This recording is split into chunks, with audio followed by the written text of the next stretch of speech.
A9 ನ್ಯೂಸ್ಗೆ ಸ್ವಾಗತ. ನಾನು ಅಮೀನ್ ಶೇಖ್. ಸಿಂದಗಿ ತಾಲೂಕಿನ ರಾಂಪುರ್ ಪಿಎ ಗ್ರಾಮದಲ್ಲಿ ಗ್ರಾಮಸ್ಥರ ಗೋಳಾಟ ಇನ್ನೂ ತಪ್ಪಿದ್ದಲ್ಲ. ಬೆಳಗ್ಗೆ 11:30 ಆದರೂ ಕೂಡ ಗ್ರಾಮ ಪಂಚಾಯಿತಿಗೆ ಯಾವ ಅಧಿಕಾರಿಯೂ ಸುಳಿಯುವುದಿಲ್ಲ. ಗ್ರಾಮ ಪಂಚಾಯಿತಿಯ ಪಿಡಿಒ ಆದಂತಹ ಉಸ್ಮಾನ್ ಸಿಂದಗಿಕರ್ ಅವರಿಗೆ ಕಾಲ್ ಮಾಡಿದ್ರೆ ಫೋನ್ ಸ್ವಿಚ್ ಆಫ್ ಮಾಡುತ್ತಾರೆ. ಗ್ರಾಮ ಪಂಚಾಯಿತಿಯ ಯಾವ ಸಿಬ್ಬಂದಿಗೂ, ಸದಸ್ಯರಿಗೂ ಹಾಗೂ ಅಧ್ಯಕ್ಷರಿಗೂ ಗ್ರಾಮಸ್ಥರ ಗೋಳಾಟ ಕಾಣುವುದಿಲ್ಲ. ಮೇಲಾಧಿಕಾರಿಗಳು ಇತ್ತ ಕಡೆ ಸ್ವಲ್ಪ ಗಮನವನ್ನು ಹರಿಸಬೇಕು. ಇದೇ ಸಂದರ್ಭದಲ್ಲಿ ಕರ್ನಾಟಕ ಭೀಮಸೇನೆ ಗ್ರಾಮ ಘಟಕ ಅಧ್ಯಕ್ಷರು ಆದಂತಹ ಲೋಕೇಶ್ ದೊಡ್ಮನಿ ಅವರು ತಮ್ಮ ಆಕ್ರೋಶವನ್ನು ವ್ಯಕ್ತಪಡಿಸಿದರು. ಇನ್ನು ಮುಂದೆ ಏನಾಗುತ್ತದೆ ಅನ್ನೋದನ್ನ ಕಾದು ನೋಡಬೇಕಾಗಿದೆ. ವರದಿಗಾರರು ವಶೀಂ ಗೋಗಿ, A9 ನ್ಯೂಸ್, ವಿಜಯಪುರ.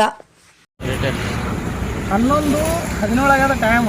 ಇನ್ನೂ ರಾಂಪುರ ಪಂಚಾಯತಿ ತೆರೆದಿಲ್ಲ. ಇಲ್ಲಿ ಗ್ರಾಮಸ್ಥರೆಲ್ಲ ಬಂದು ನಿಂತಿಗೆ ಅವ್ರವ್ರ ಕೆಲಸಕ್ಕೆ ವಾಪಸ್ ಹೊಲೆ ಆಗ್ತಾರೆ.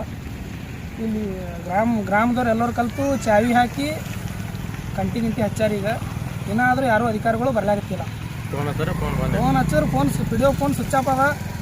ಯಾರು ಅಧಿಕಾರಿಗಳು ಫೋನ್ ಎತ್ತಲ್ಲ. ಯಾರು